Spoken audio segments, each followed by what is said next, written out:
Muchísimas gracias, mil perdones por esto. Es un honor daros la bienvenida en nombre de la Junta del Colegio Oficial de Psicología de Vizcaya a esta jornada de ciclos de las mujeres, comprender y acompañar desde esta mirada integral. Hoy nos reunimos para reflexionar sobre algo fundamental, ¿no? La importancia de reconocer y acompañar los distintos momentos vitales de las mujeres desde una perspectiva amplia que contemple pues, todo aquello, lo biológico, lo psicológico y lo social, ¿no? Una mirada integral que nos permite comprender mejor las experiencias que atraviesan las mujeres a lo largo de su vida y desde ahí ofrecer un acompañamiento más respetuoso y transformador. Nuestro compromiso como profesionales de la psicología no es solo atender al malestar, sino también generar estos espacios de escucha, de cuidado y de reconocimiento. Esta jornada es una oportunidad para aprender, compartir y seguir avanzando hacia prácticas que hagan de nuestra labor una contribución real al bienestar y a la equidad. Agradezco profundamente a todas las personas ponentes y a quienes han hecho posible este encuentro, así como a todas vosotras y vosotros por estar aquí. Con esto os doy paso que sois las personas importantes en este día y lo siento por esta tardanza. Muchas gracias. Gracias, María. Me quedo aquí apartada escuchando. Muy bien, gracias María. Laura, compañeras, cuando queráis ya podéis empezar.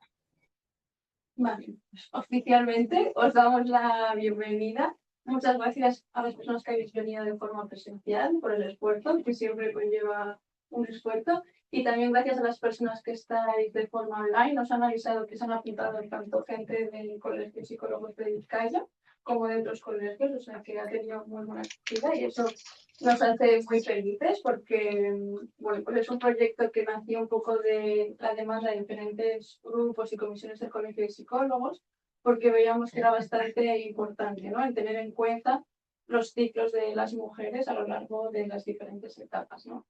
Y bueno, pues el Colegio de Psicólogos también nos apoyó desde el principio, también hubo bastantes propuestas y decidimos reunirnos desde diferentes comisiones, con la Comisión de Igualdad de Género, de Salud y Clínica, y de Psicología. También está una compañera de perinatal que en este momento no ha podido acudir y en el futuro también se incorporará del grupo de seguimiento.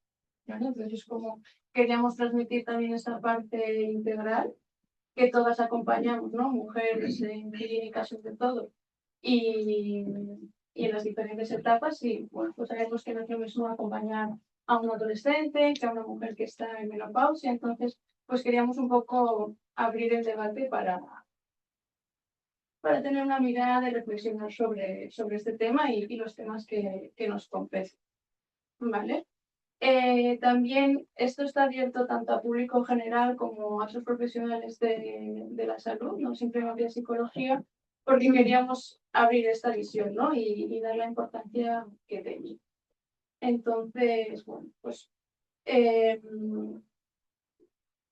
hemos decidido también dividir las etapas por los ciclos fisiológicos de la mujer, porque nos parecía como la forma más sencilla o que puede tener como más sentido.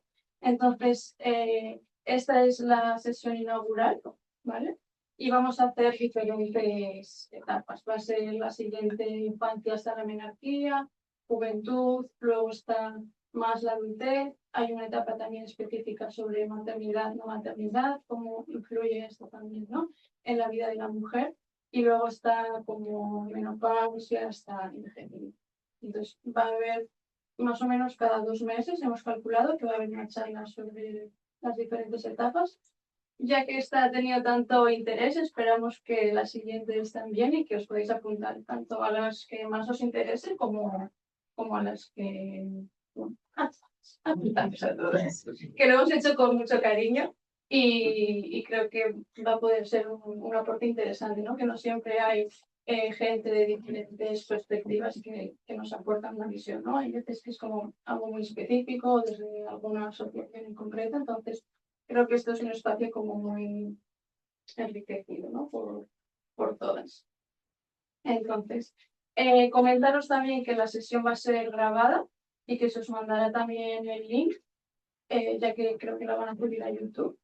Y eso. Para facilitar un poco la charla, las preguntas vamos a pedir que sean al final. Si hay alguna en concreto que veamos que es interesante o que procede, las responderemos al momento, pero para facilitar un poco la dinámica, vamos a pedir eso. La dinámica un poco que vamos a tener esta mañana es que yo les voy a ir haciendo preguntas y vamos a generar una especie de debate, porque es como una mesa redonda, y vamos a ir haciendo aportaciones. ¿Vale? Os voy a presentar a mis compañeras. Aquí a mi lado tengo a Joana Beato. Ella es psicóloga y pertenece a la Comisión de Sexología. Es psicóloga sanitaria, especializada en terapia de pareja y sexología. Es la fundadora de Itaca Psicología y desarrolla su labor profesional en consulta privada. A la derecha está Isaro Laucilica, de la Comisión de Psicología Clínica y de la Salud. Es psicóloga sanitaria especializada en terapia emocional y sistémica. Cuenta con amplia experiencia en consulta privada, servicios sociales de base y centros educativos, ofreciendo atención psicológica a menores y familias. Y a la derecha también, Vicente Alonso, representando a la Comisión de Igualdad de Género, es psicóloga del Cuerpo Superior de Técnicos de Instituciones Penitenciarias, especializada en intervención con victimarios, violencia de género, masculinidades e igualdad. Y como decía, no está Itziar Caballero, pero la voy a presentar porque también está presente de alguna forma. Ella pertenece al grupo de trabajo de psicología perinatal. Es psicóloga perinatal especializada en trauma y apego, con formación en MDR y mindfulness, entre otras, y lleva más de 16 años acompañando procesos en consulta privada desde una mirada interseccional y de género. Además, colabora con centros multidisciplinares e imparte formación sobre la etapa perinatal. ¿Vale? Y con esto damos la bienvenida y comenzamos oficialmente la mesa redonda de ciclos de la mujer. ¿Vale? Muchas gracias a todas las personas de nuevo y esperemos que sea enriquecedor para todos y todas. Vale, pues vamos a comenzar. ¿Hombres y mujeres somos realmente tan diferentes? ¿Y es necesario crear un ciclo específico para las mujeres? ¿Qué pensamos de esto? Nosotros, desde nuestra empresa, ¿no? Una cosa que comentábamos es que una de las diferencias más evidentes que tienen un gran impacto en la salud mental pueden ser los ciclos hormonales, ¿no? O sea, que es algo que ya de por sí es bastante diferente, que tiene mucha influencia en lo emocional, incluso en la vivencia personal, ¿no? Y experiencia de cada uno. Entonces, tanto es así, ¿no? Que incluso el DSM recoge el trastorno disfórico premenstrual. Por aparte de eso, también podemos hablar, ¿no? de los diagnósticos, que hay mayor prevalencia en algunos diagnósticos cuando eres mujer o cuando eres hombre, ¿no? Que pueden ser la ansiedad, la depresión, los trastornos de la conducta alimentaria también. No solo eso, o sea, por eso hablamos, ¿no? de la parte un poco biológica, pero también podemos hablar de la parte sociocultural, ¿no? Que al final la socialización de género es completamente diferente y tiene también un impacto, ¿no? en cómo construimos nuestra propia identidad y cómo vivimos en general las mujeres. Entonces yo creo que con esto, ¿no? Es suficiente justificación para estar aquí hoy hablando de todo esto. Sí, yo decir que desde la Comisión un poco de sexología, que evidentemente tanto hombres y mujeres somos seres sexuados, ¿no? Que es que nos damos placer, deseo, y nos vinculamos, ¿no? Pero que sí existen diferencias en cómo construimos y vivimos, pues, tanto ese deseo como ese placer, esas relaciones y un poco, continuado que decías tú, ¿no? Hay factores biológicos como por ejemplo las hormonas y también culturales que hacen que no vivamos ese deseo, ese placer, esas relaciones de la misma forma, ¿no? La educación al final es algo que va a marcar mucho en cómo se construye ese deseo, por ejemplo, o esa sexualidad, así como algo más genérico, porque es verdad que la mujer ha vivido un silencio, la sexualidad de la mujer ha sido silenciada históricamente. Y bueno, hemos crecido con mensajes bastante contradictorios sobre cómo vivir pues, el deseo, cómo disfrutar o cómo explorar nuestro cuerpo, cómo, ¿no? Incluso a nivel del rol que ejercemos en las relaciones y en los vínculos. Entonces, bueno, esos aspectos biológicos, culturales, sociales, van a influir en ese desarrollo, en esa construcción de nuestra identidad, ¿no? Algo de lo que vamos a hablar aquí. Y bueno, decir que este espacio al final no es algo excluyente, sino que es marcar un poco esa diferencia y aprender, ¿no?, de lo que nos distingue y cómo construimos de una forma diferente nuestra sexualidad y nuestra identidad. Yo creo que todas las compañías que estamos en este proyecto de las 4 comisiones tenemos la visión clara de que evidentemente existen diferencias biológicas, físicas, no se pueden negar, y existen diferencias que están construidas y vienen derivadas de la construcción social de género. Y esa construcción social de género va a marcar nuestras expectativas, nuestro posicionamiento en el mundo, cómo nos relacionamos con nosotros y con nosotras mismas, cómo nos relacionamos con los demás, qué expectativas tenemos, qué oportunidades tenemos también. Y todo eso, que duda cabe, va a impactar en la salud mental.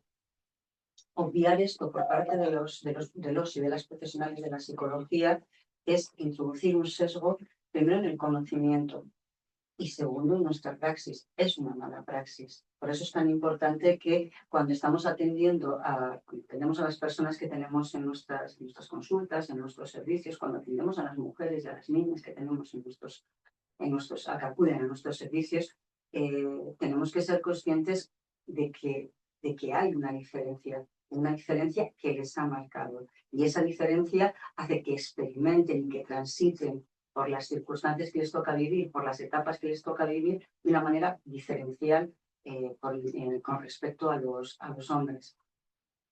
Creo que las 4 teníamos claro y yo creo que eso quedó claro desde el primer momento que nos empezamos a reunir, que la ciencia en general y las ciencias de la salud y la psicología en particular es una ciencia que se ha construido, es una ciencia androcéntrica, se ha construido con el hombre como medida de todas las cosas, como lo normal. Consecuentemente a eso se han invisibilizado las circunstancias específicas de las mujeres. No solo se las ha invisibilizado, perdonadme, sino que también se les ha cargado de un componente, de una carga muy negativa. La menopausia, la menarquía, el envejecimiento, el climaterio, o sea, la maternidad pasa de estar sacralizada, culpabilizada, en definitiva siempre cuestionada. Y eso impacta en la salud mental de las mujeres. Si no tenemos en cuenta eso, entendemos desde este proyecto que estamos haciendo que está existiendo una mala praxis como psicólogas y psicólogos. Incluso a todo esto, ¿no?, podríamos añadir que hay una patología que es bastante importante del mundo emocional de la mujer, ¿no? Hay un montón de diagnósticos por cómo la mujer siente de alguna forma.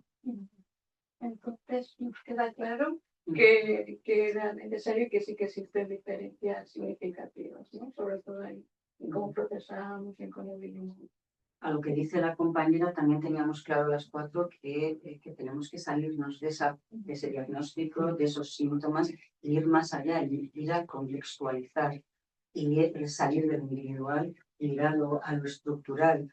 ¿Qué parte estructural o qué parte de la estructura donde está viviendo esa mujer está afectando a que presente esos síntomas, entre comillas, o esa demanda que nos trae consigo? Que de alguna forma lo podríamos ver, ¿no?, con lo que has dicho de que los modelos de salud van a estar construidos mucho desde la perspectiva o la vivencia del hombre, ¿no?, es el cuerpo del hombre. Yo creo que este tema da para que... Vale.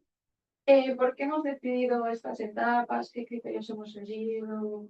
¿De dónde ha nacido esto? Bueno, estas etapas representan momentos claves del desarrollo y de la construcción de ciertos pilares fundamentales, como pueden ser la identidad, puede ser la orientación sexual, la autoestima, el deseo erótico, afectivo, ¿no? También creencias y actitudes. En este caso, pues yo hablo un poco de referente a la sexualidad, ¿no? En todas estas etapas, desde la infancia hasta la vejez, las mujeres atravesamos por pues, experiencias que nos impactan de forma profunda también, ¿no?, que nos marcan pues su nivel de deseo, a nivel de cuerpo, a nivel de sexualidad, como por ejemplo la menarquía, el embarazo, el climaterio, ¿no? Entonces hemos querido recoger un poco todas esas etapas para profundizar en cada una de ellas, ¿no? Y poder ver esas diferentes perspectivas, ver qué hay de importante en cada etapa, ¿no? Que no se nos escape nada. Luego también añadir, ¿no?, que las expectativas socioculturales en cada etapa son completamente diferentes, ¿no? Y creo que es algo que marca bastante también la vivencia de cada etapa. Marcarlo por etapas, bueno, también es subrayar el dinamismo del ser humano. O sea, la experiencia humana es dinámica a lo largo desde el nacimiento hasta el final, ¿no? Y sí que nos parecía importante remarcar ese dinamismo y, como bien han dicho las compañeras, ¿por qué estas etapas y no otras? Bueno, estas etapas sí que hay una serie de marcadores biopsicosociales que marcan a nivel social, a nivel cultural, el inicio y el final de cada etapa. La infancia, pues bueno, la infancia para nosotros, la primera etapa, perdón, es la infancia. La infancia para nosotras era fundamental porque es el momento en el que se empiezan a interiorizar los mandatos y los roles de género, incluso antes del nacimiento, ¿no? Cuando se produce el embarazo, cuando a los padres y madres se les dice vas a tener un niño o vas a tener una niña, ya hay unas expectativas, ya hay en la cabeza unas ideas ya preconcebidas de cómo va a ser ese niño o esa niña. Y eso ya parece muy sutil y parece muy sutil, pero está ahí y lo está marcando, ¿no?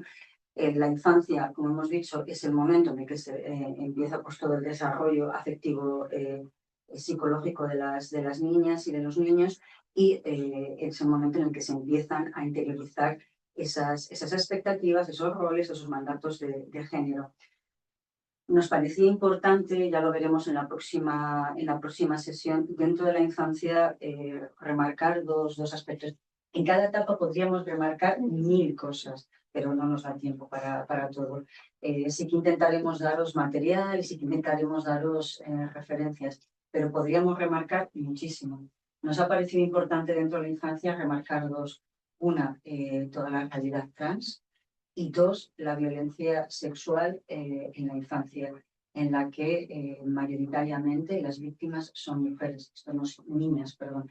Esto no significa que los niños no sufran violencia sexual en la infancia, ni muchísimo menos, pero los datos están encima de la mesa, los números son como muy cabezones, y los números nos dicen que más del 76% de las víctimas de violencia sexual en la infancia son niñas, y más del casi del 95-96% de los agresores son hombres. Y esto no es casual. Y esto es algo que como profesionales de la psicología tenemos que tener en cuenta. Sí, sobre este tema profundizaremos en la siguiente, pero así como para abrir boca y reflexión, creo que son datos interesantes, ¿no? Y relevantes. Podemos seguir por la adolescencia, la segunda etapa la hemos marcado porque bueno, es una etapa en la que se reactualizan los vínculos afectivos, y hay una construcción, una reconstrucción, una construcción identitaria que va a venir muy marcada por los mandatos y por las expectativas y los roles de género. En la adultez es un momento en el que es la toma de las grandes decisiones, ¿no? A nivel laboral, a nivel profesional, a nivel personal, a nivel afectivo, y esas decisiones van a estar muy marcadas. No son las mismas decisiones las que toman las mujeres que las que toman los hombres. Y en esta etapa, la maternidad, con todo lo que eso implica, es un elemento fundamental, y hemos querido separarla y sacarla de esta etapa y crear una etapa específica y una sesión específica para la maternidad, ya que todas las mujeres en algún momento de nuestra vida nos enfrentamos a la maternidad. Si queremos o no queremos ser madres, si podemos o no podemos ser madres, en qué condiciones vamos o no vamos a ser madres, y luego cómo va a ser esa crianza, ¿no? Está fuertemente marcada por condicionantes sociales y culturales, por condicionantes estructurales. Por lo tanto, nos parecía que tenía la entidad suficiente como para que tuviera un espacio propio. Luego vendría el climaterio y el envejecimiento, que ambas etapas considerábamos que eran etapas muy invisibilizadas, muy cargadas negativamente. No hace falta más que hablar en nuestros contextos sociales y de ocio de lo que se entiende por un hombre viejo y una mujer vieja, de lo que se entiende, o las bromas o los chistes que hay sobre las mujeres que están en menopausia. Bueno, o sea, es una carga muy negativa, que todo esto que estamos hablando de las etapas afecta a la salud mental de niñas, de adolescentes, de mujeres adultas, madres y de mujeres ya con edad. Yo añadiría un poco también el tema del rol de la cuidadora, ¿no? Que muchas veces nos metemos ahí y ya es muy difícil estar presente en el rol de cuidado. Entonces creo que también es algo, ¿no?, que marca una gran diferencia. Pues creo que nos ha quedado claro también la importancia, ¿no?, de estas diferentes etapas y el cómo va cambiando, ¿no?, nuestra historia también a lo largo de esto. Se llama ciclos de las mujeres también, ¿no?, haciendo un poco alusión a estos ciclos, a estas etapas y a que las mujeres somos cíclicas, ¿no? Entonces jugamos también un poco con este ciclo. Porque es fundamental abordar estos ciclos desde una mirada integral e interdisciplinar.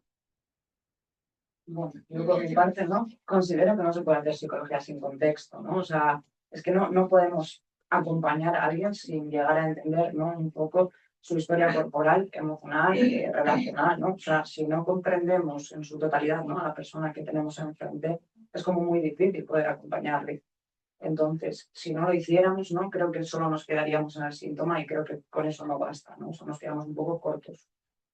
Sí, yo decir un poco eso, que ni somos solo cuerpo ni somos solo mente, somos emociones, sensaciones, somos historia, también vivimos en una cultura, en un contexto, ¿no?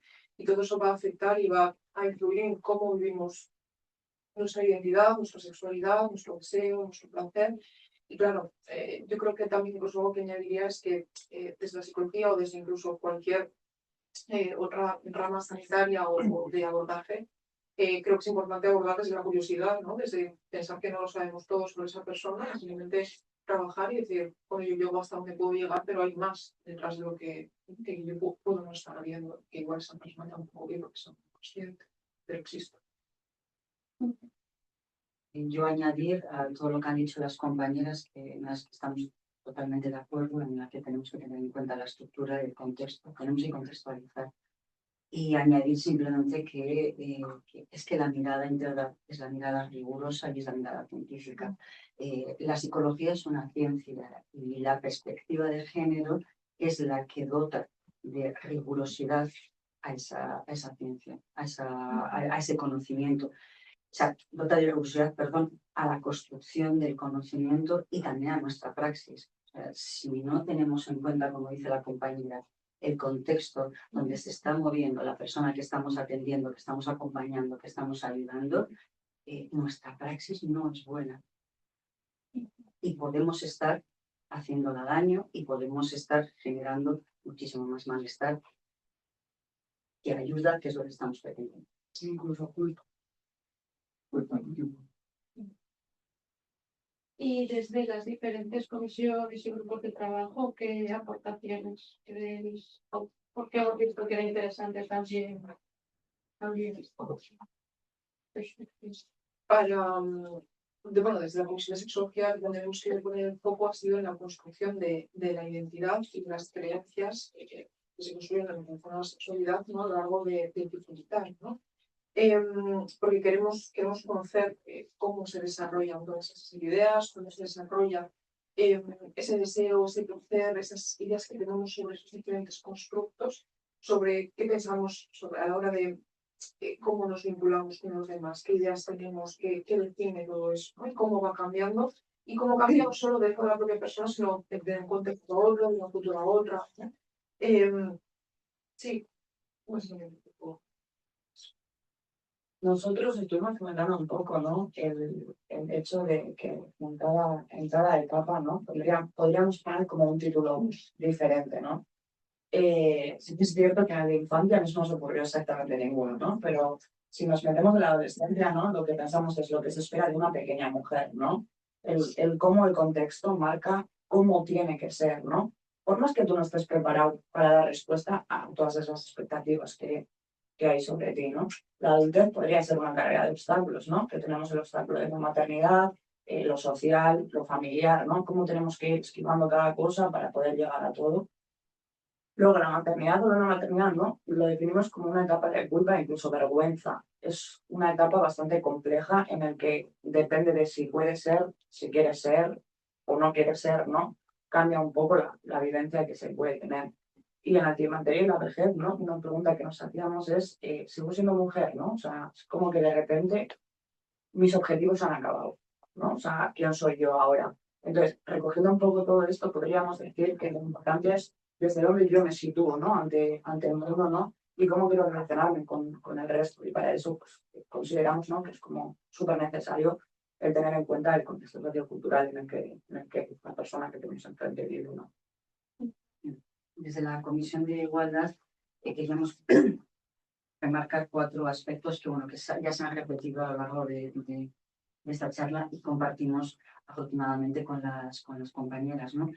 El primero, pues, lo que venimos diciendo, ¿no? Sensibilizar, entender, evidenciar, concienciar sobre el modo en que esos mandatos y esos roles asignados a las mujeres en el proceso de socialización diferencial afectan de manera significativa a su salud tanto física como mental a lo largo de las distintas etapas de su vida. Ese era el objetivo fundamental que compartimos con las compañeras. Sí que nos parece importante, y lo ha dicho también la compañera de clínica, como segundo objetivo, como segunda idea, la necesidad de despatologizar. Sí que entendemos que las distintas etapas por las que transita el ser humano y las mujeres en particular tienen que ser etapas gozosas, tienen que ser etapas plenas, tienen que ser etapas en donde las mujeres, en este caso las mujeres, puedan vivirlas de una manera que no les genere culpa, como dice la compañera, y no les genere o sea, no les genere más malestares. Entonces, para eso es necesario despatologizar procesos naturales por las que pasa la mujer y que han estado cargados de culpas, de mandatos, de presiones, de estereotipos que les hacen, pues, que les impiden vivir eso sin cargas, sin frustraciones y desamparos. Luego, contextualizar las etapas por las que transitan las mujeres, evidenciando, como hemos dicho, ese contexto social que se está marcando. Y por último, y nos parece muy importante desde la Comisión, visibilizar y denunciar las múltiples violencias a las que se ven expuestas las mujeres a lo largo de toda su vida. Y son violencias. No nos gusta, a las compañeras de la Comisión de Igualdad, no nos gusta utilizar la palabra sutiles, ¿no? Porque parece como que estamos restando relevancia y gravedad a las violencias que sufren. Son violencias difíciles de evidenciar, difíciles muchas veces de denunciar, y también eso genera en las mujeres mucha culpa, mucho desconcierto, mucho más perjuicio, ¿no? Porque dice, ¿qué me está pasando? Claro, la sociedad, la estructura te dice, eres tú. No es la estructura la que te está violentando, no es esa violencia, al final la responsable eres tú. Y esto genera, pues bueno, lo que todos sabemos, ¿no? Muchísima culpa, muchísima frustración y muchísimas dificultades para poder salir de esa situación de violencia. Esa violencia viene, como hemos dicho, de muchos sitios, y podríamos hablar, como dicen las compañeras de perinatal, de la violencia obstétrica en la fase de la maternidad, o sea, hay muchísimas violencias, y eso es lo que queríamos, por último, denunciar, visibilizar y poner encima de la mesa. Sí, yo creo que, ¿no?, al formar parte de diferentes comisiones, al final recibimos casos de diferente índole, entonces como que podíamos hacer aportaciones también desde ese lugar, porque vemos casos, yo creo que bastante, ¿no? Podemos ver casos diferentes, entonces creo que era interesante. ¿Y desde qué enfoque hemos decidido cómo abordar el proyecto en sí?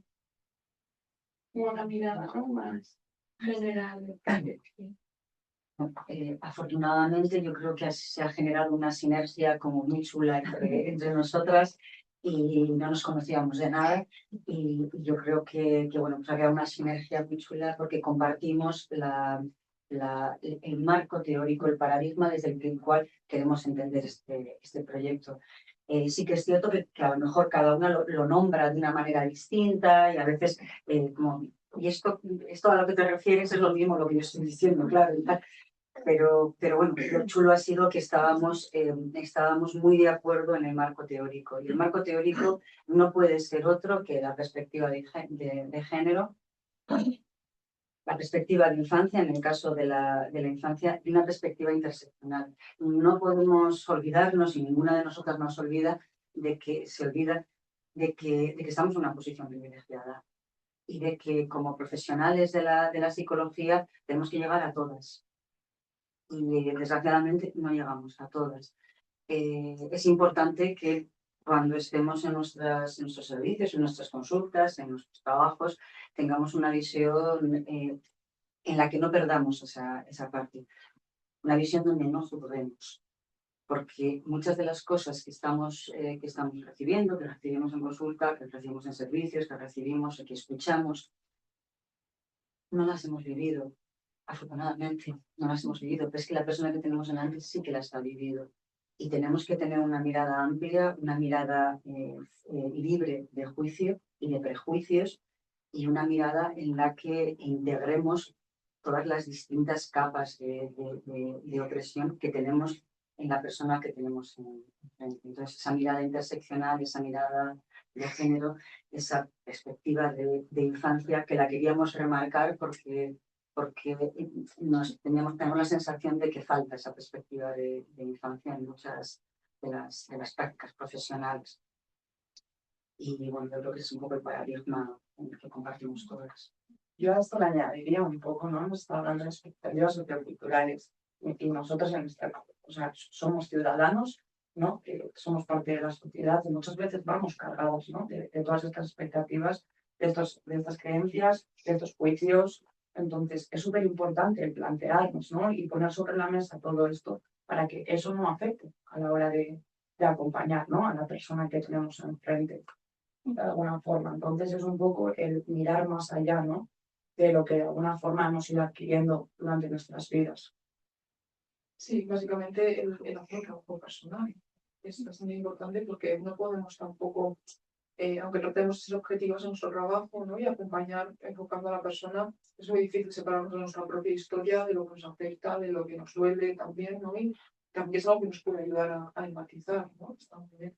Pero yo vuelvo a remarcar, bueno, quiero remarcar dos cosas, ¿no? Primero, pues eso, es en un juicio que has comentado tú y esa curiosidad que he comentado antes, que es importante el pensar que no lo vamos a saber todo de esa persona y que hay otras miradas que también nos pueden ayudar, ¿no? Y poner enfoque en que muchas veces la coordinación con, por ejemplo, el trabajo, por lo menos lo que yo digo muchas veces, la coordinación con otros especialistas de otro tipo de áreas a veces es complicada, ¿no? Y me gustaría también animar a otros profesionales a compartir, a coordinarnos, a estudiar a esas personas y tener más información para comprender y acompañarnos. Tener una mirada integral, de verdad, ¿no? Vale. Sí, yo creo que es esto muy... Iba a decir algo, pero... A mí sí que me gustaría, y sé que a lo mejor somos un poco pesadas, pero sí que nos gustaría remarcar el carácter científico de esa mirada integral y de esa perspectiva de género. Lo contrario es sesgado. Es introducir sesgos en el conocimiento y es introducir sesgos de una mala praxis. Lo riguroso, lo científico, y así lo avala la academia y la evidencia científica, es esta mirada integral, esta mirada interseccional y esta mirada desde una perspectiva. Me ha vuelto la idea. Yo creo que también cuando hablábamos, ¿no? A la hora de crear el proyecto, queríamos como invitaros también a vosotros y vosotras como profesionales a reflexionar, ¿no? Porque muchas veces nos metemos en el día a día de trabajo y vemos igual el mismo tipo de casos, entonces como que igual no tenemos estos espacios, ¿no? Para poder volver a abrir esa mirada, entonces yo creo que tenía esa función también, ¿no? Este espacio de reflexionar, de ver las miradas, entonces creo que también como que esto era una aportación que querían hacer. Y por eso también invitamos mucho a los profesionales de psicología, ¿no? Que sea abierto también al público, porque no siempre tenemos espacios, ¿no? En los que podamos ver estas miradas y compartir. Entonces, es un poco desde ese lugar. Vale. Y también, ¿qué queríamos aportar con esta ciclo a nuestro trabajo como profesionales de la psicología y también a los profesionales de la salud? Hemos ido Sí, yo creo que ya mencionando lo hemos ido diciendo, ¿no? O sea el que abrir la mirada, Yo a todo esto añadiría, yo no sé el resto, pero yo en consulta el 95% de las personas que atienden son mujeres. O sea, es que es necesario, ¿no? Poder abrir esta mirada. Si no, ¿a quién estoy atendiendo, no? Yo siempre lo comparto en la comisión de sexología y yo, no sé si es casualidad o qué, pero yo recibo bastantes hombres y hay épocas que tengo como más hombres en consulta y a mí siempre me sorprende y siempre estoy como muy contenta y muy satisfecha de recibir tantos hombres porque veo también, ¿no? Y entiendo también cómo viven ellos, ¿no? Y incluso la dificultad que tienen para pedir ayuda. Entonces, sí creo que todavía somos las mujeres que pedimos más ayuda y que tenemos más esta referencia y sí que tenemos, ¿no? En general las mujeres, pero yo siempre lo comparto y a mí es algo que me alegra y me satisface, ¿no? Y siempre queremos, ¿no? Que acudan más hombres en realidad, ¿no? Porque forman parte de la sociedad, ¿no? Y tienen que estar y tienen que entender también cómo funcionamos. Y cuando trabajamos en terapia de pareja, no sé si vosotras tenéis algún caso también, pero se ve muchas dinámicas, ¿no? Que tienen que ver con esas diferencias y parte del trabajo en terapia de pareja a veces es eso, ¿no? Como que se entiendan mejor el funcionamiento Que no es cada que uno amolde el otro, ¿no? Porque eso es lo que muchas veces parece que voy a generalizar un poco, ¿no? Pero que como en general las mujeres igual hemos tenido como más educación emocional, como que el hombre tiene que trabajar esto y tiene que mejorar. O simplemente comprender, ¿no? Somos diferentes, de dónde venimos, que hemos tenido educaciones diferentes y que cumplimos roles diferentes también dentro de la pareja. Y, Que de alguna forma sería como el ver al otro, sí, ¿no? claro. la perspectiva de género, exacto, cuando hablamos de todos esos mandatos, expectativas, roles de género, evidentemente afectan a hombres y a mujeres. Sí que es cierto que afectan de manera desproporcionada y de manera mucho más intensa a las mujeres y por eso queríamos poner el acento ahí. Pero hablar de perspectiva de género y hablar de mujeres no significa obviar y negar que ese impacto y esa influencia en los hombres está. Y como dice la compañera de la comisión de perinatal, que la quiero traer, aunque no esté aquí, queremos traer, el poder tener esta visión integral, esta visión desde una perspectiva de género, hace que nuestras intervenciones estén mucho más ajustadas y sean también mucho más humanas. Que también es algo que nos importa, ¿no? Que nuestras intervenciones sean respetuosas, que sean...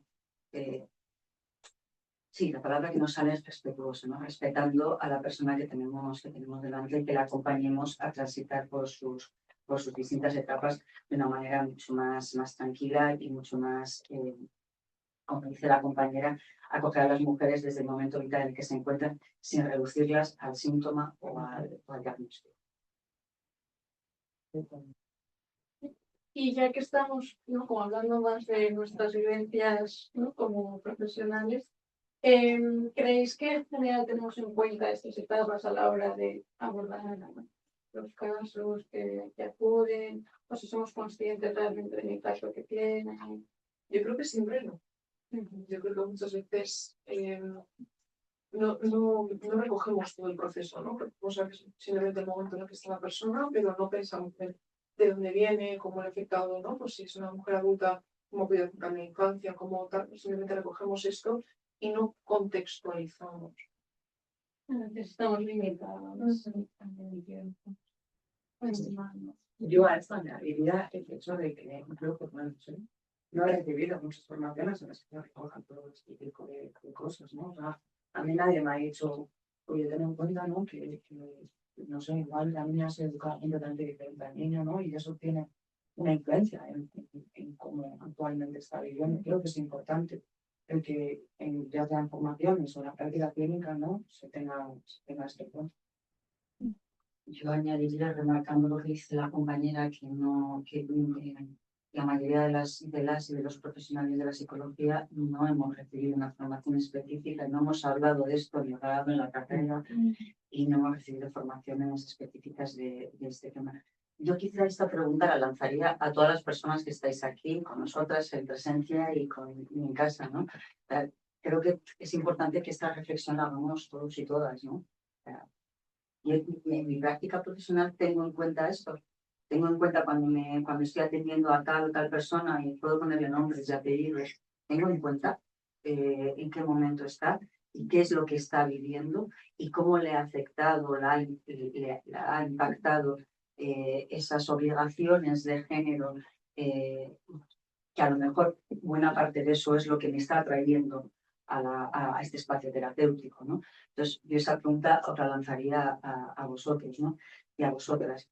La compañera de perinatal decía que evidentemente no siempre se tiene en cuenta estas etapas, ¿no? Que no se explora más allá de, o sea, que no se explora el momento vital en el que se encuentra. Y que tener en cuenta estas etapas permite escuchar desde otro lugar mucho más profundo, menos normativo y nosotras añadimos mucho más humano. Nosotros igual añadimos en la Comisión de Sexología que creemos que también debido un poco a el reloj biológico, el tema de la menstruación, ¿no? Que marca unos tiempos, unos ciclos, como que hemos, yo creo, desarrollado mucha más ciencia, defendemos un cuerpo de nuestro, de todo ese tiempo, ¿no? De esas etapas, que igual muchas veces no se tiene en cuenta, ¿no? O se patologiza o se medicaliza, ¿no? Pues bueno, te duele la regla, bueno, pues ya está, pues hoy igual podemos ver un poco, abordar un poco más allá, ¿no? Pues estás en esta etapa, qué significa, cómo te afecta, no solo a nivel de menstruación, sino de identidad, de tu contexto, de tus vínculos. Así que os hacemos esa invitación a reflexionar, ¿no? Y de vez en cuando valorar, ¿no? Si estamos haciendo nuestro trabajo correctamente. ¿Y creéis que como usuarias se tiene en cuenta, ¿no? Como esos ciclos en los que estamos, o esas etapas en las que estamos, recibimos como un estrato adecuado cuando vamos nosotras, ¿no? A hacer limpios, consultas médicas. No me quiero reír, pero creo que no. Creo que es un poco lo mismo, ¿no? Que es un poco la dinámica en la que acabamos entrando, que es cómo aprendemos nosotros a trabajar muchas veces, ¿no? Repito un poco lo que veo y también yo creo que eso sí que es un poco para cuestionar, ¿no? Cómo trabajamos, cómo abordamos, cómo pensamos, ¿no? Yo lo que diría es que cuando lo encuentras, ¿no? Que puedes sensaciones muy fuertes, no sé, oye, o sea, si lo compartes a mí, así, no sabes lo que me ha pasado, ¿no?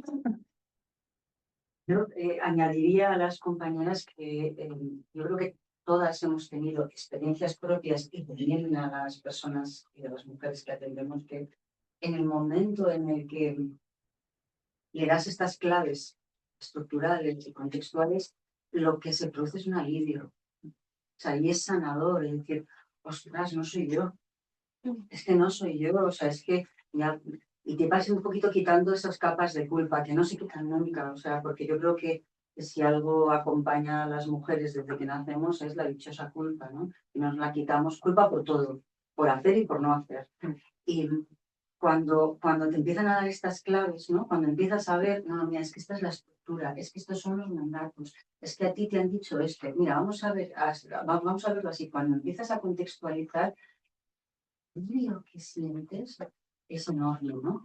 Y es lo que la compañera dice, ¿no? Cuando te encuentras con un profesional o una profesional que lo hace, sales y dices, ostras, no voy a llamar a mis amigas, al grupo de WhatsApp, esto tengo que decir, o sea, es muy sanador y creo que eso lo tenemos que tener en cuenta como profesionales. O sea, que con eso ya estamos haciendo mucho, ya estamos acompañando y ya estamos reparando.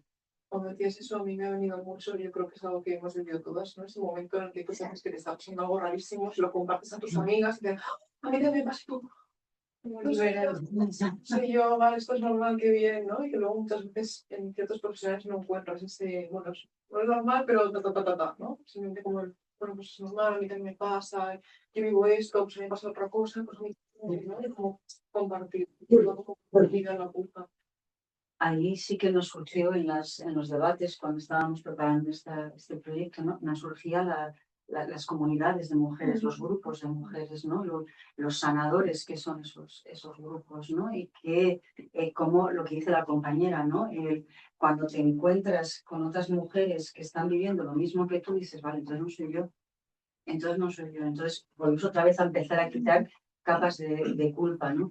Y hacer que cojamos fuerza, que esas mujeres cojan fuerza y decir, bueno, es que si esta compañera lo ha hecho, yo también lo puedo hacer. Y si veo que flaqueo, me puedo apoyar en mi compañera. Entonces nos parecía como también muy importante traer esto aquí porque nos ha surgido en varias reuniones, ¿no?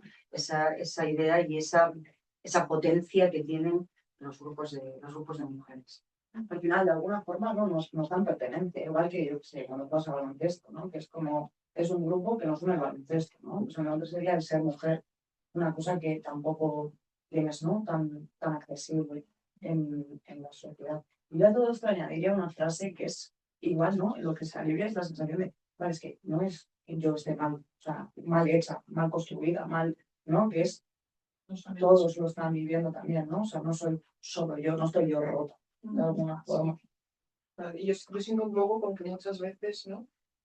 Tanto en parejas que veo como incluso en mi entorno, ¿no? Que veo que muchas veces hay una barrera en la que igual tratas de trasladar a un hombre de tu entorno esta vivencia y es como que sientes que no ha calado del todo, ¿no? Como que no acaba de poder entender ese contexto de ser mujer, ¿no? Por ejemplo, esas discriminaciones o cómo te afectan ciertas etapas de tu vida, como que te entiende, pero no acaba de calar del todo. Entonces, es el grupo de mujeres que sí comprende y comparte esa vida.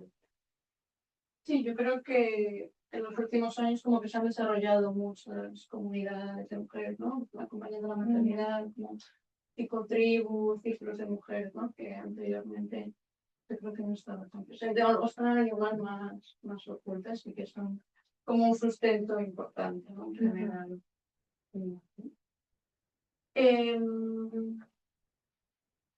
¿Creéis que desde cada una de nuestras áreas, desde cada comisión, podemos aportar algo más específico? Pues yo creo que sí. Al final yo creo que si estamos aquí es por construir también esa unidad integral de escuchar, en este caso dentro de la psicología, ¿no? Pero diferentes puntos de vista y diferentes especialidades. Bueno, yo creo que si estamos abogando, si estamos defendiendo aquí públicamente que tenemos que tener una mirada integral, pues evidentemente la tenemos que hacer en conjunto, ¿no? Y yo creo que esta experiencia, que es una experiencia muy novedosa y una iniciativa muy pionera en el colegio, pues bueno, pues pone en la práctica lo que estamos diciendo, ¿no? O sea, si queremos una mirada integral, pues tenemos que integrar distintas sensibilidades dentro de la psicología, ¿no? Y distintas sensibilidades que están presentes en las mujeres. Teniendo en cuenta incluso, ¿no? Que en cada comisión cada uno trabaja desde una mirada completamente diferente, ¿no? Entonces, sí que hay una integración con todo ello. Para ir un poco terminando y ya como para dar algunos tips o algunas estrategias, ¿cómo podemos identificar cuando es una dificultad psicológica o está más vinculada con una etapa vital que está viviendo específicamente esa paciente mujer que antes de Yo aquí una cosa que diría es, todos sentimos, todos fluctuamos, ¿no? O sea, no vamos a ser estables. Teniendo en cuenta sobre todo que en cada etapa, ¿no? O sea, nos enfrentamos a diferentes cambios y nos tenemos que adaptar a esos cambios. Entonces, va a ser normal, ¿no? Que yo sé que haya ansiedad, que haya tristeza, que haya soledad o cualquier tipo de emoción. Igual sí que tenemos que ser conscientes, ¿no? De que si esto se alarga mucho en el tiempo, ¿no? Si es prolongado y además hace, ¿no?, que en algunas de nuestras áreas, como puede ser la personal, la social, la familiar o la laboral, ¿no?, que no seamos tan funcionales, pues ya sí que estamos hablando, ¿no?, de algo más patológico que de la psicología. Yo aquí, si me permitís, voy a hablar lo que hice, lo que nos ha trasladado y lo que quería trasladar nuestra compañera de perinatal. Como cuando comentabas la pregunta, ¿no?, cómo diferenciar un síntoma clínico de una manifestación normal de cada ciclo. Claro, el problema es que las manifestaciones normales de cada ciclo se han patologizado. Y entonces, claro, está ahí el problema, no en la mujer concreta, ¿no?, sino que le han dicho que lo que le está pasando es un problema, ¿no? Mismamente en la menopausia, ¿no?, o en el climaterio, ¿no? O sea, se habla de síntomas de la menopausia cuando son signos. O sea, son circunstancias que está pasando tu cuerpo y que no tienen por qué ser síntomas y no tienen por qué ser tratados con un tratamiento farmacológico. Habrá que ver, habrá que valorar en distintos momentos. ¿Cómo hacerlo? Por la compañía de perinatal, y que lo compartimos nosotras también, es cómo hacer esa diferenciación con escucha, con formación y con mirada crítica. No todo malestar es patológico. Ella pone los ejemplos de llorar en el posparto, sentir ambivalencia en el embarazo o incluso dentro de la crianza, tener dudas en la menopausia, sentir angustia por no poder ser madre, etc. Son respuestas humanas a situaciones complejas. La clínica feminista nos ayuda a no apresurarnos a diagnosticar sin el contexto. La clave está en diferenciar entre el sufrimiento que puede trabajarse desde un acompañamiento contextualizado, y aquellos que realmente requieren una intervención clínica mucho más profunda. A mí una cosa que me venía a la mente cuando estamos leyendo es, por ejemplo, la adolescencia, ¿no? Del niño adolescente, ¿no? Se espera que se enfrente un poco, ¿no? Que de repente saque su parte más de su propia construcción de identidad, ¿no? No, pues no voy a hacer eso, ¿no? Y en cambio, con las niñas, como desde el comienzo de su vida, ¿no? Esperamos que sean súper buenas, súper responsables, súper formales. En esa adolescencia en la que se están intentando diferenciar de su propia familia de origen, ten cuidado, tienen que ir al psicólogo. O sea, la diferencia es bastante grande y realmente es un proceso más, ¿no?, dentro de esa etapa, que es la adolescencia, ¿no?, y la construcción de la identidad. Sí, a mí justo ahora que has dicho la adolescencia, ¿no? Yo me había venido como un flash de personas de mi entorno diciendo a mí me gustaría, si soy madre o soy padre, sobre todo lo que soy padres, si tengo un hijo, que sea un niño porque es más fácil. Y digo, ¿y por qué? No, porque a los niños los tienes que hablar de tal, y sí, y al niño también. Como esto que tú quieres hablar solo a una niña o a un niño también, porque esto es algo excluyente, ¿no? Que hables de, por ejemplo, menstruación, que no vas a hablar de un niño también, ¿no? Que no lo viva también, lo va a ver en personas de su entorno, lo va a ver en su madre si tiene una madre, ¿por qué no? Vamos a compartir todo esto. Creo que todo esto está unido un poco a lo que comentábamos al principio, de que el mundo emocional de la mujer está súper particular de alguna forma. No sé si hay alguna cosa que queréis compartir o damos paso a preguntas que puedas tener. Bueno, yo creo que hemos abordado, creo que se ha entendido bien como el objetivo y un poco lo que queremos aportar. No sé si tenéis alguna pregunta, algo que queráis comentar o simplemente que os ha hecho reflexionar. Estamos aquí para escucharos. Buena mira. Como dato elemental, ayer leí en un libro que todas las preguntas siempre están bien. Por lo tanto, pues,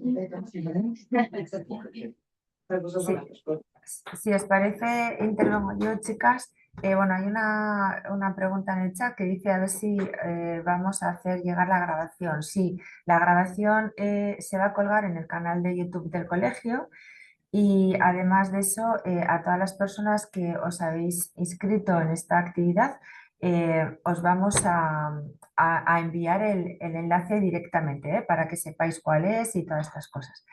Y yo, ahora que estamos justo en la mitad del tiempo que habíamos programado, pues ya después de la exposición que habéis hecho, dejamos este espacio que queda para preguntas, para cuestiones, para interacciones entre las personas que están conectadas y las que están ahí en la sala y vosotras. Con lo cual, podéis o bien levantar la mano a través del chat o bien abrir el micrófono, o las personas que están ahí en sala vais dando paso, Laura, para que podamos entre todas tener un diálogo a partir de ahora, ¿de acuerdo? Vamos a dejar este espacio porque sentíamos que iban a surgir preguntas, entonces estamos O preparados. comentarios. O que sí, se eso. puedan preguntar. O algún caso que estáis...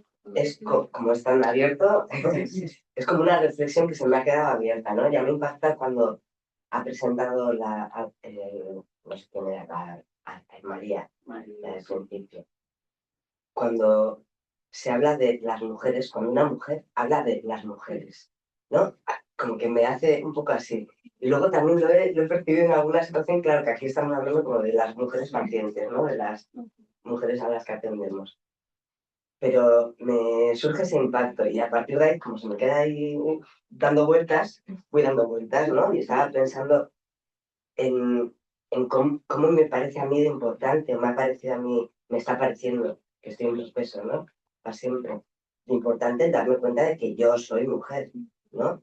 Y el hacer ese trabajo de incluirme, ¿no? En el lenguaje, cuando hablamos de las mujeres, siendo mujeres, ¿no? Hablar de nosotras, de lo que nos afecta. A las mujeres les afecta, ¿no? Entonces, para mí, el proceso personal mío como mujer de entenderme, ¿no? En estos ciclos, en estas etapas, me parece como fundamental también, ¿no? A los hombres, pues, me imagino que es otro proceso de entender otras realidades, como hacemos ¿no? Con las vivencias que tienen. Pero nosotras mujeres, ¿no? Se me hace esa reflexión, ¿no? De decir, qué importante, ¿no? El vernos incluidas y el trabajarlo en nosotras mismas, ¿no? Esa mirada Significarlo nosotras también. de nuestra vida. Ahora que comentas eso ayer, que estaba preparando, ¿no? Un poco todo, sí que es cierto que yo creo que las conversaciones que hemos mantenido, ¿no? A mí también me sería un plan, ¿qué estoy diciendo las mujeres? Sí, yo también soy, ¿no? Pero luego dije, bueno, también igual es un poco por separar, ¿no? En plan, sí, o sea, de cómo los pongo. Pero sí que es cierto que a mí también me sería lo que estoy diciendo, ¿no? O sea, A mí me parece súper interesante la reflexión que has realizado. Yo creo que también va un poco por lo que comenta la compañera, ¿no? Por la experiencia de otras jornadas o de otras formaciones.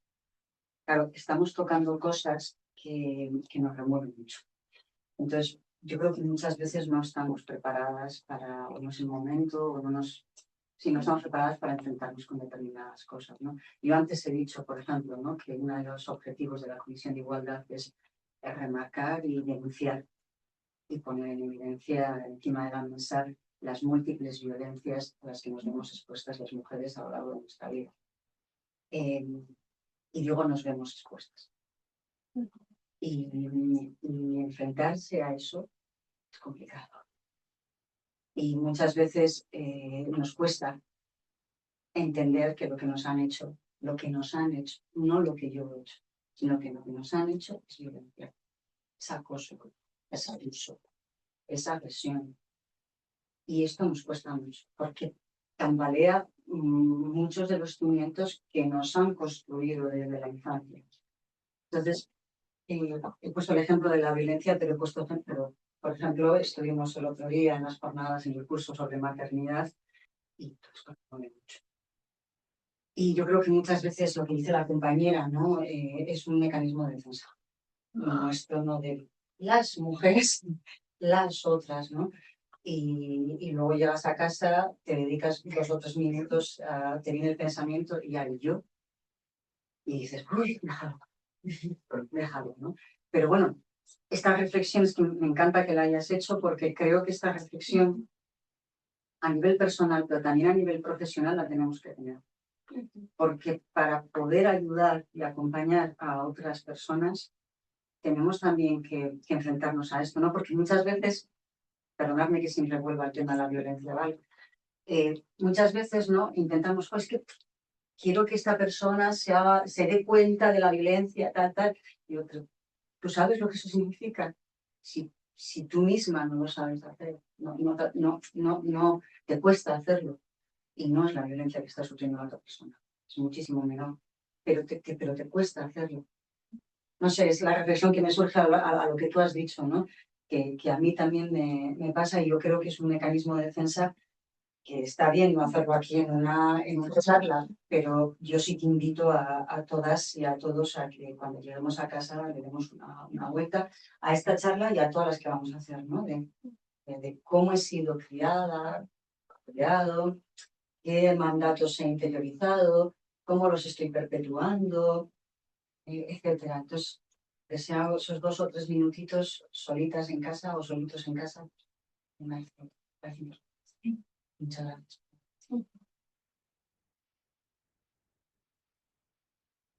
Tenía como 2 apuntes, sobre todo, bueno, que tengo que despertar un poco porque ha dicho la compañera, y es como a veces nos conecta con otras mujeres, ¿no? Conecta nuestra identidad como mujer, conecta con otras mujeres a raíz de las violencias, ¿no? O sea, eso como que me produce muchísima tristeza, porque es verdad que creo que gracias a todo el movimiento feminista, ¿no? Se está haciendo un acercamiento también a esos grupos desde no sé, desde lo bonito, por así decirlo, de los cuidados, desde un lugar, una mirada más amable, ¿no? Pero cómo nos unen tanto las violencias es desgarrador, la verdad. Y luego, por otro lado, preguntaros a vosotras cómo os afecta a vosotras en consulta estos mandatos de género, todas estas realidades que veis en consulta desde las diferentes perspectivas, ¿no? ¿Cómo los afectáis? Porque también lo que has dicho tú, ¿no? Que has comentado como, jo, son muchas violencias y también tenemos unas defensas que tenemos ahí y vendrán muchas historias, mujeres que nos conecten con las heridas propias, ¿no? ¿Cómo trabajáis eso? ¿Cómo afrontáis? ¿Y cuántos casos, ¿no? Os encontréis quizá que tengáis que derivar, ¿no? Porque quizá no podéis hacer frente a eso. A mí me salta un poco la empatía, ¿no? Yo decir, ostras, te entiendo, ¿no? Me hace como ponerme en tu lugar, intento ser un esfuerzo para decir, para esta persona no soy yo, ¿no? Quiero darle un poco a esta persona y no a mi vivencia, pero creo que es algo como una brújula, ¿no? Que me ayuda como a empatizar un poco con esa persona y plantearme cosas y decir, bueno, igual ha vivido también esto otro, ¿no? Y también se puede explorar y como un poco desde ahí. Sí, como usar nuestra experiencia también, ¿no? Para poder ayudar y no necesariamente tomar la tradición. Y el hecho de que así te haya ocurrido, ¿no? También le puede dar a otra persona ese punto de comunidad de esto ocurre, yo lo he vivido, mis amigos lo han vivido, lo hemos vivido, ¿no? No estás sola y esto ocurre. Como, pues si ya digo, como hablábamos antes de, vale, no soy yo, me pasa a mí, pero no soy yo. A mí me vienen a tu pregunta, ¿no? A tu reflexión, a mí me vienen 2 palabras a la cabeza, ¿no? Conexión y supervisión, ¿no? O sea, creo que es muy importante que como profesionales, hablo ya del plano profesional, ¿no? Como profesionales estemos conectadas con nosotras mismas, ¿no? Y conectadas con nosotras mismas es, bueno, primero tener conocimiento, formación en esto que estamos diciendo, en este paradigma, en este paraguas, en donde queremos remarcar esa parte contextual, estructural que nos afecta. Claro, estamos hablando de las personas a las que atendemos, pero y las personas que atendemos, claro que también estamos afectados por esa no sé si la palabra afectado, pero vamos, estamos condicionados por esa estructura, ¿no? Entonces, creo que es muy importante tener conocimiento de todo eso, tener una buena formación, estar muy conectado contigo mismo, ¿no? Contigo misma en el sentido de ¿qué me está removiendo cuando estoy escuchando a esta mujer o a este hombre que tengo en consulta, en servicio o donde sea? A mí, ¿qué me está conectando? ¿Qué me remueve? Porque muchas veces a lo mejor estoy hablando no desde lo que esa persona necesita, sino estoy hablando de estas cositas que tengo en la tripa y a lo mejor no las tengo yo muy bien resueltas y bien recolocadas, ¿no? Para mí es fundamental ahí, aparte de esa conexión, ¿no? Una vez que ya te conectas, el poder hablar con otros profesionales, ¿no? Poder hablar, bien sea de manera informal o formal, ¿no? De manera informal es generar grupos de psicólogos y de psicólogas, ¿no? De profesionales de la psicología que hablemos, mira, pues a mí me pasa esto, pues a mí no me pasa, porque entonces esa informalidad también nos ayuda, ¿no? Y luego, por supuesto, la formalidad de la supervisión. Yo creo que yo siempre he defendido ese aspecto. Creo que como profesionales que atendemos a personas tenemos que estar supervisados, porque no siempre estamos bien. Yo a eso añadiría todo.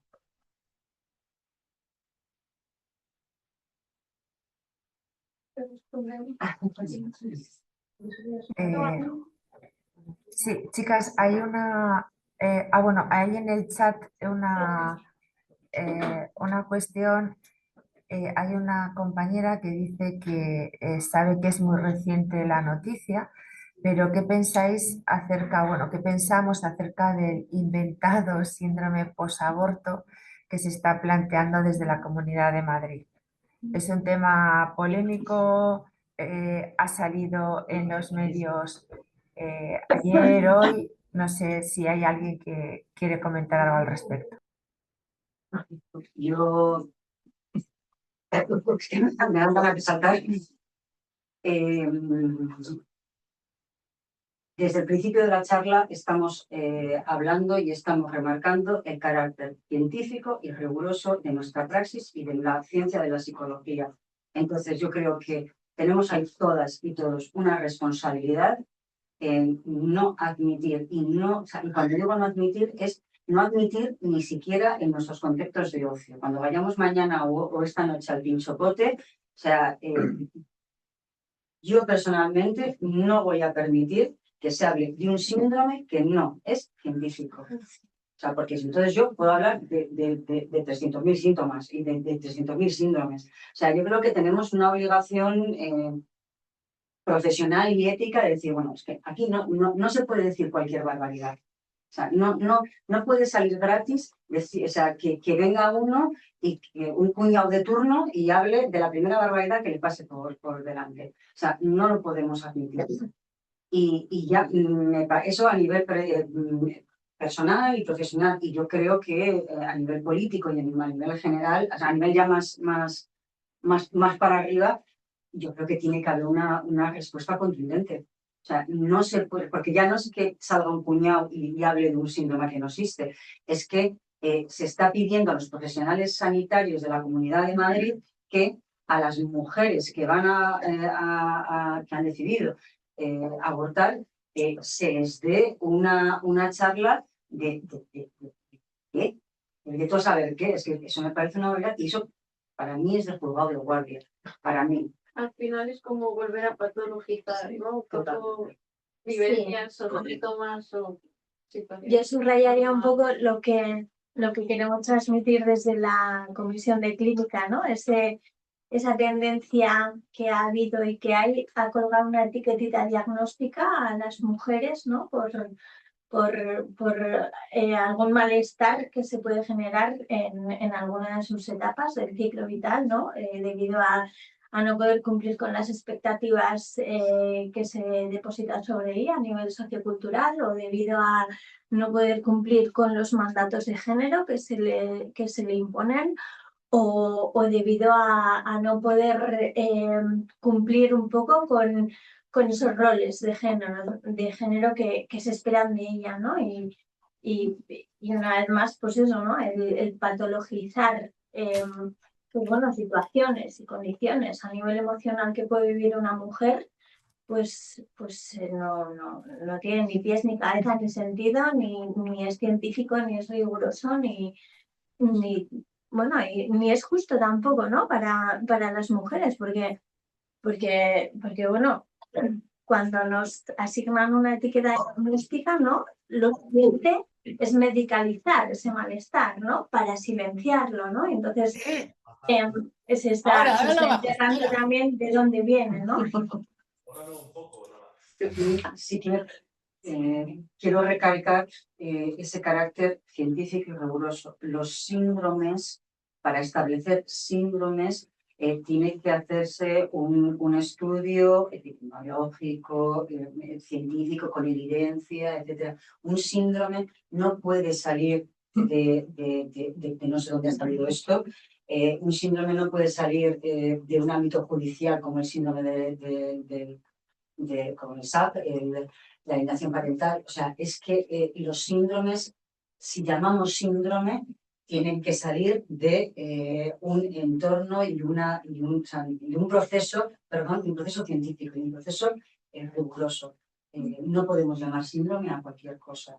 Y estoy de acuerdo con la compañera en que esto lo único que hace es culpabilizar a las mujeres y generarles, si me venía la palabra victimizar, pero bueno, en general es muchísimos más malestares de los que ya. Yo quería añadir un poco que cuando pones esa etiqueta, ese síndrome, ya no solo es como lo que ha dicho nuestra compañera, ¿no? Que es, vale, ya está, te pasa esto es un síndrome, entonces hacemos este proceso, entonces yo creo que perdemos el foco en la persona, en cómo lo estás viviendo tú, sino que vamos, te pasa esto y A, B, C y D, ¿no?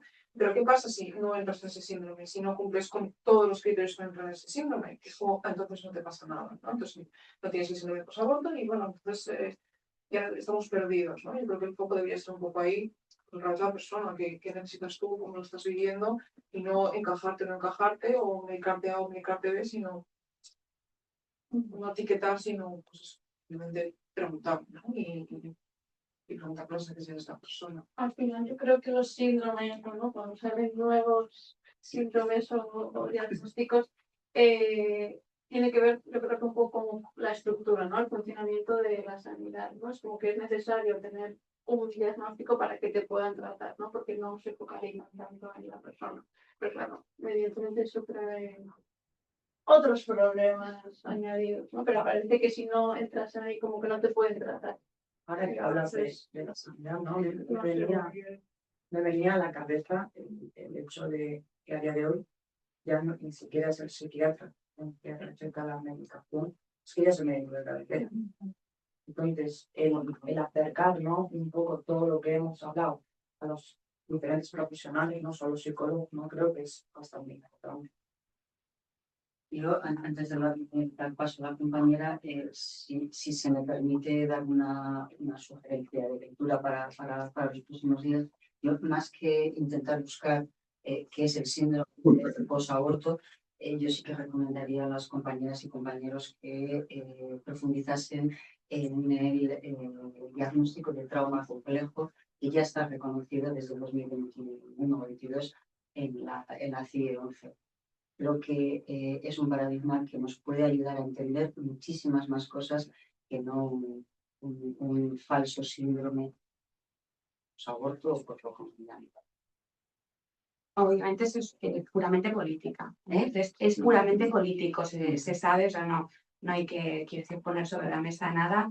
Primero inventan cualquier síndrome para volver a la familia tradicional de marido con bigote, señora cuida niños y ya está, o sea que no es nada nuevo, o sea, vamos a ir desde la ciencia inventada, por eso de la sociedad de la posverdad.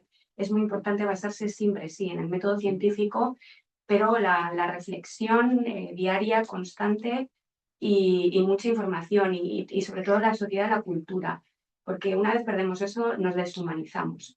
Entonces, bueno, lejos del pim pam pum y de todas esas barbaridades bueno, pues ridiculeces mundanas de personas que primero tienen que ser personas y no están demostrando serlo, bueno, pues sin más.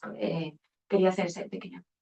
Yo a lo que dices, cuando hablamos del contexto social, cultural y tal, también hablamos de esas decisiones políticas.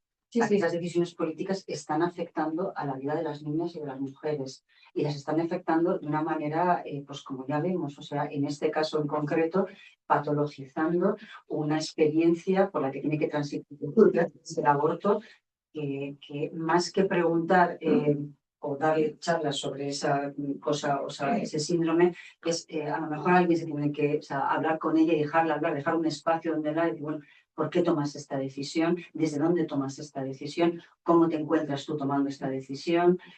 Yo estoy aquí, te voy a acompañar desde el respeto, desde el no juicio y desde una actitud más amorosa, si me permite esa expresión. Bueno, sí, eso sí porque... A mí no me importa, pero tú primero. No, pero sí sobre este tema. No, pero otra cosa. Así que sí. No, que como estas palabras, ¿no? Síndrome de posaborto pueden esconder como dos características principales, ¿no? Que son el miedo y la culpa. El miedo a tomar la decisión, bueno, en caso de que sea una decisión, y luego la culpa, en caso de que no tengas esa sintomatología, por así decirlo, ¿no?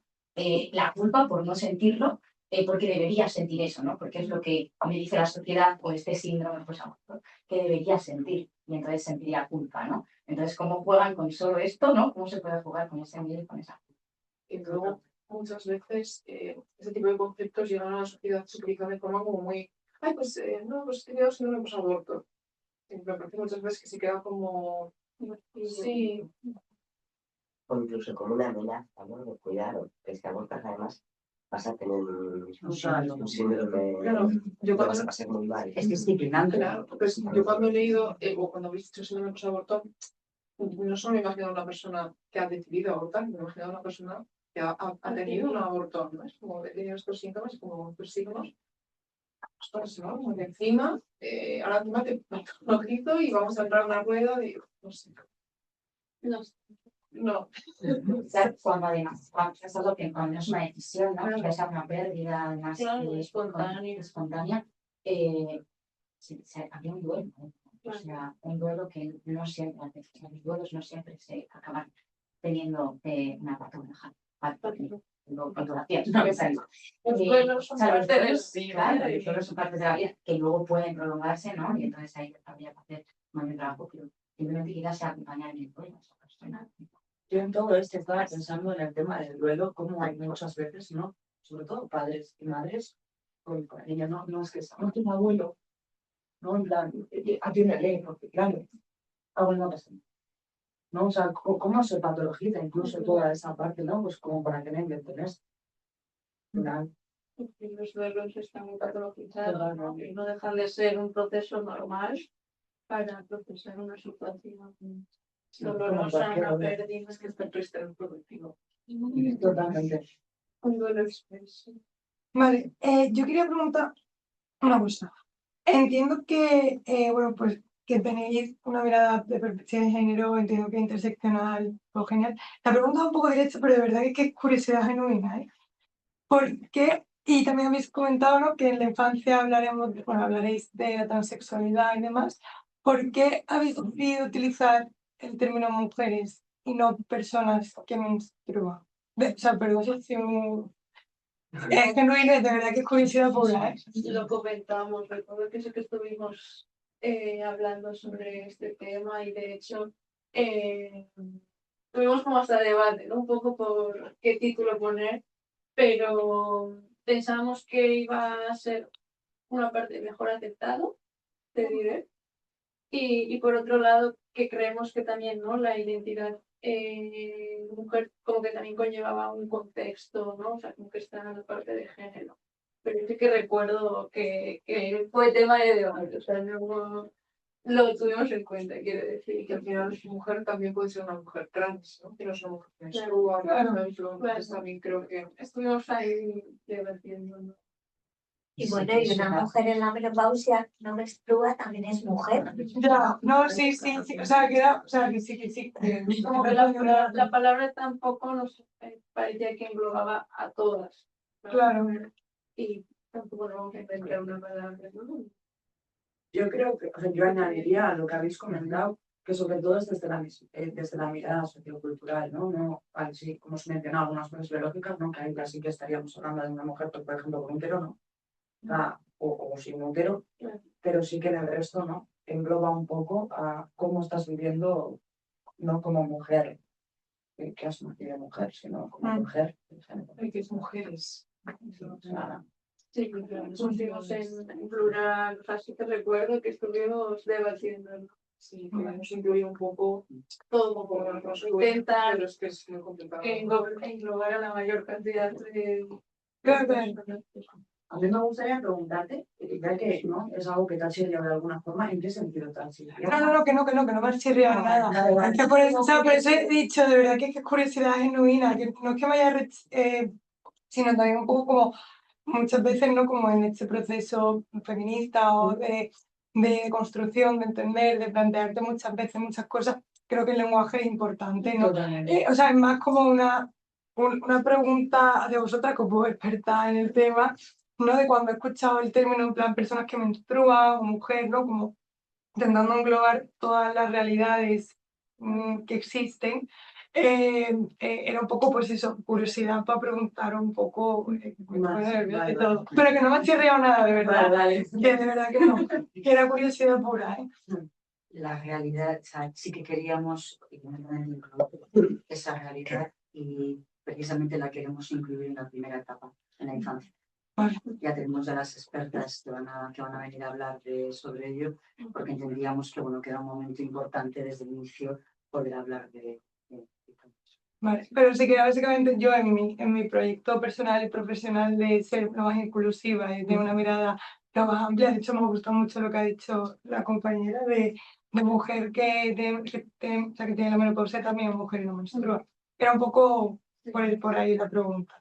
A lo mejor no la he formulado bien, perdón.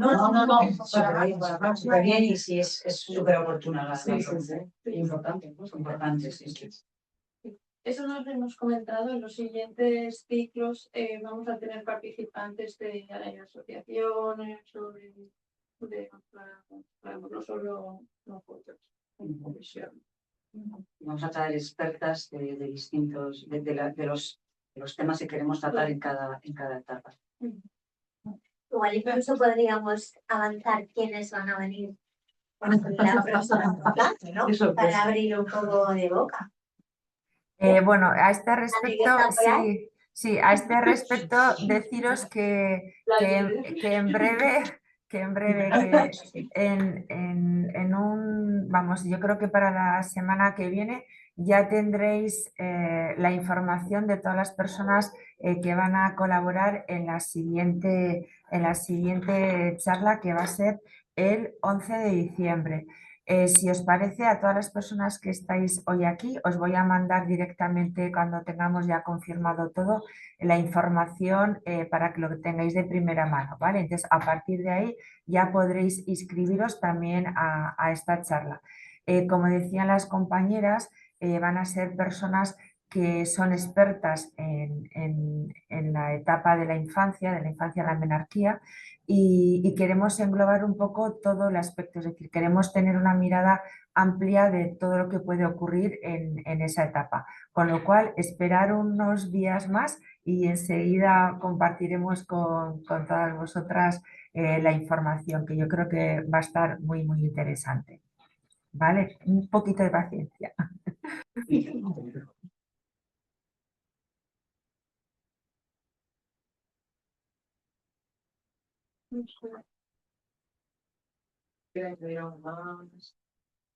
Algo que os llevéis también.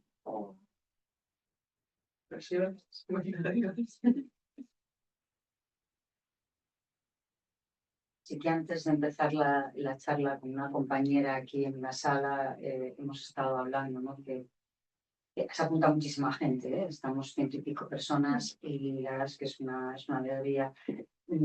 Pero siempre que organizamos charlas de este tipo o hablamos de perspectiva de género, de feminismo, de interseccionalidad, siempre estamos las mismas. Y somos siempre público entregado a la causa.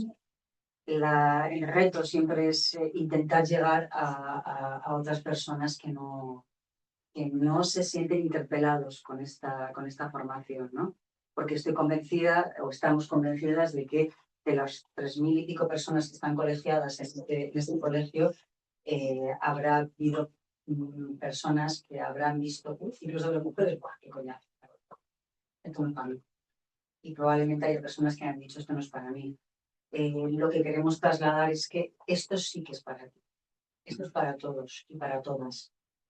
Y he puesto todos el primer grupo, intencionadamente. Esto es para todas y todos, porque estamos trabajando con personas, con mujeres y con hombres. Que tenemos, y nuestro trabajo, nuestra intervención tiene que estar contextualizada. Y nosotros y nosotras somos mujeres y somos hombres. Y también tenemos ese contexto metido.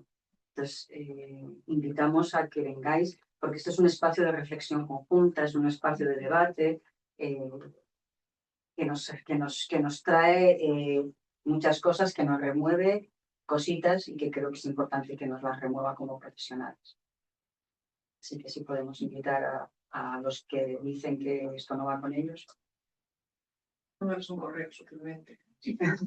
Agradecemos a los que sí que han decidido también. Digo los y las también, ¿eh? No. Y bueno, además yo creo que seamos mujeres o seamos hombres, ¿no? Y seamos psicólogas, otro tipo de profesional sanitario, profesionales que se dedican al acompañamiento de mujeres igual a nivel más social.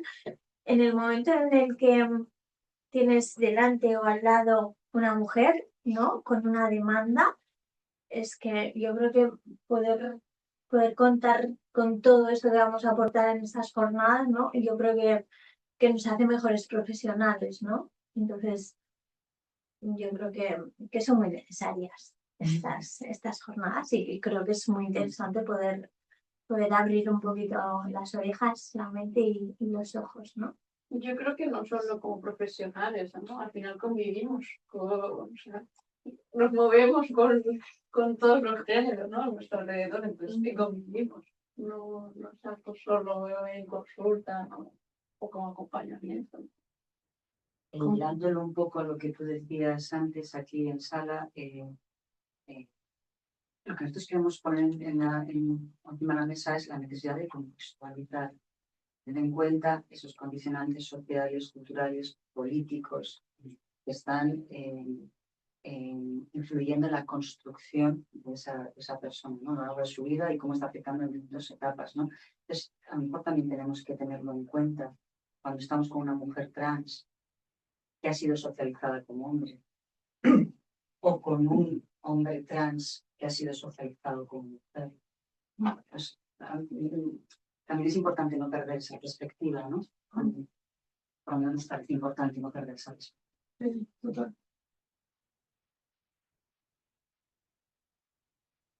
Yo estaba pensando, ¿no? Respecto a lo que has comentado, el hecho de que realmente todas esas expectativas socioculturales vienen desde hombre y mujer, ¿no? Entonces, de alguna forma, da igual tú y yo después como te identifiques, ¿no? Te has bañado y te has inundado de todo eso. Entonces, lo importante es ser conscientes de qué es lo que nos echan, ¿no? Y cogemos y nos dificulta en este camino, ¿no?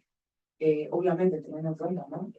A quién tienes delante, lógicamente no, pero creo que esa diferencia es súper importante. O sea, no es lo mismo los roles de género, ¿no? Respecto a la mujer o respecto al hombre. Al final son los que recibimos, porque no recibimos tanto, ay no, pues a las personas trans, lo que sea, o yo no lo recibo, vamos. Eso sí que he recibido más entre hombre y mujer, ¿no? De alguna forma. Sí.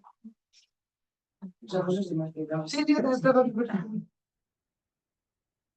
En cuanto a los, voy a decir, prejuicios sociales y culturales, cuando habéis hablado antes, me ha venido algo que me pasó a mí personalmente. Bueno, yo tengo 84 años, soy psicóloga, y he echado en falta un poco el sentido del humor, que no hay que siempre hay que recurrir al humor, que va muy bien para nosotras mismas y para la persona que tenemos enfrente. Yo fui a una consulta de un médico y había ido varias veces no me acuerdo qué, pero bueno. Y una de las veces, pues, justo por la calle me encontré con mi hija, me dice mi hija, pues te acompaño.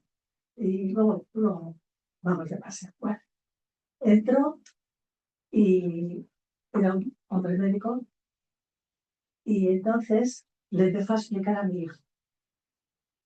Y yo por dentro estaba que me moría de risa. A mí no me culpabilizó, es que me estaba tronchando de risa. Y mi hija estaba furiosa. Pero explíqueselo a ella, que mi madre sabe más que usted, le dijo. Entonces, yo me estaba divirtiendo por el médico y por mi hija. Digo, él es la trampa. Si a mí me importa un bledo lo que piense este pobre, si lo que yo estoy casi es compadeciéndole a él, que el que está atrapado es él. Ya es que estamos viendo cómo nos han atrapado a nosotros, ¿no? Pero si es que los hombres les han atrapado. O sea, si es que son tan víctimas como nosotras. O sea, no hay que mirar a los hombres como rivales, sino como compañeros de desgracias. Y de gracias, que también hemos pasado muy bien. Entonces, creo que todo esto es importante. Añadir este toque de decir, de verdad, yo solté las carcajadas, me eché a reír. Y me dice mi hija, ¿y te ríes? Digo, ¿qué si hombre, si este pobre chico está tan atrapado como tú y como yo? Digo, me ha visto vieja y mujer, pues tonta perdida. No sabe por dónde anda. Y explicándole a mi hija que tome una pastilla a la mañana. Y bueno, pues muy divertido, me pareció divertidísimo. Yo me tronché de risa. Cuando se lo conté a mi marido, me reía. Y mi marido, ¿y qué ríes? Digo, no me voy a reír. ¿Has visto qué ridículo? ¿De quién ha hecho el ridículo?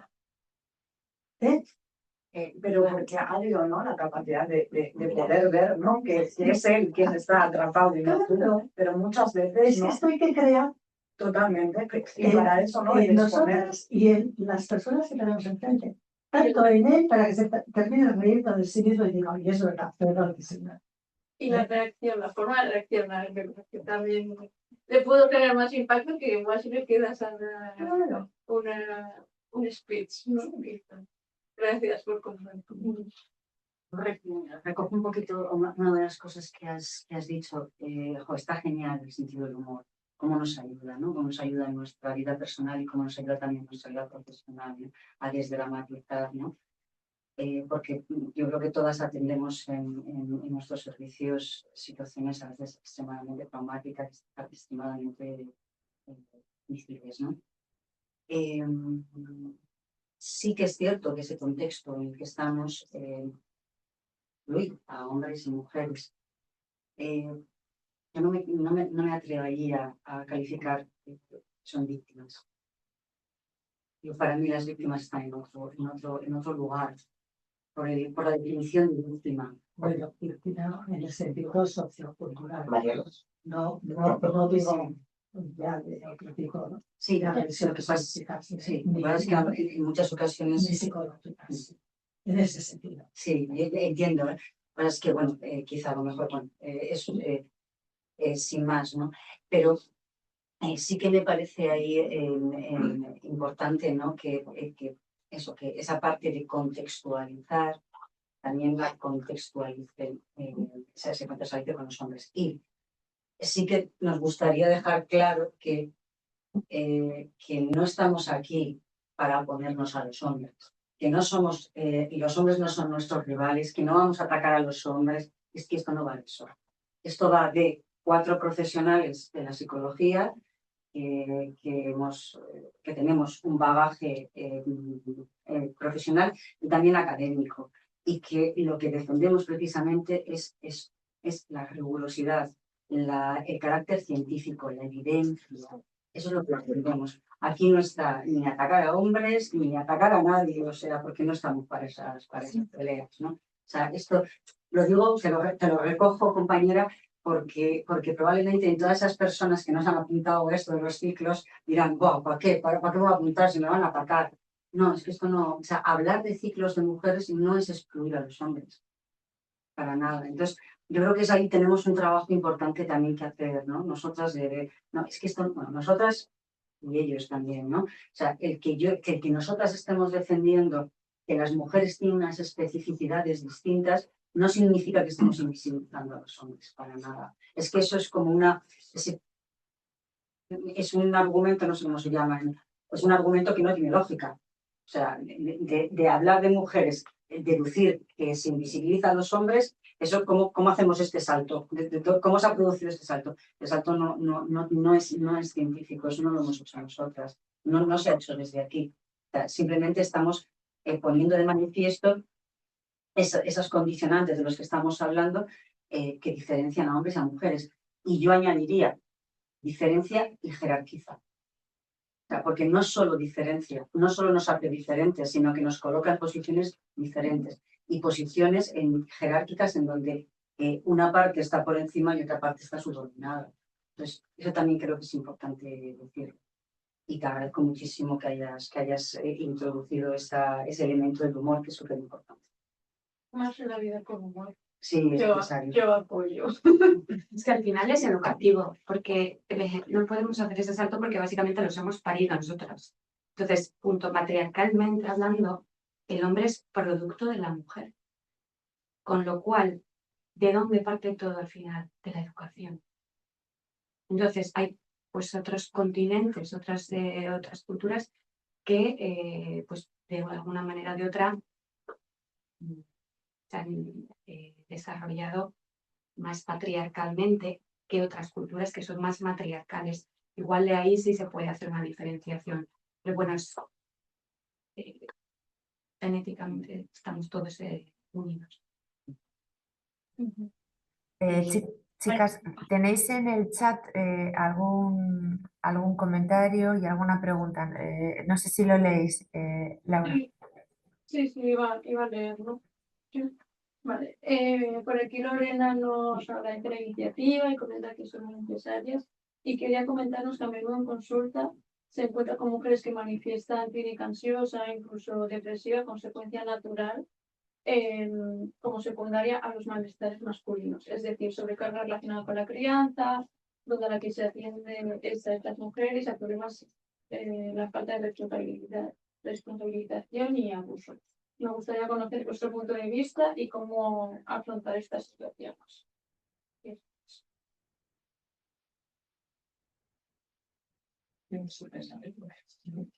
Yo creo que sobre todo en el de maternidad y no maternidad, creo que abordaremos esto, incluso en el de adultez. Pero sí, yo creo que es una realidad que todas vemos tanto en consulta, ¿no? Que cómo afecta, ¿no? Los términos, ¿no? Veo que está todo ahí entrecomillado, ¿no? Y al final tiene que ver mucho con los roles asignados, ¿no? Al final, ¿no? De quién se encarga de y quién se encarga de lo otro, la carga mental, ¿no? Pues yo creo que todas tenemos como esa palabra y la vemos, ¿no? Que son realidades. Y que cuesta cómo afrontarlo. Pues yo en terapia de pareja, gestión de las tareas de casa y que haya toma de conciencia, ¿no? Sobre todo muchas veces hace falta como esa toma de conciencia de cómo está de desequilibrado, ¿no? Esa sobrecarga. Entonces, bueno, yo creo que en las próximas sí que podemos abordar más esto, pero mucho tiene que ver, ¿no? Con que la otra parte tiene que tomar conciencia, ¿no? O tiene que, por lo menos, ver que es un problema o que eso le está generando un malestar a la otra persona.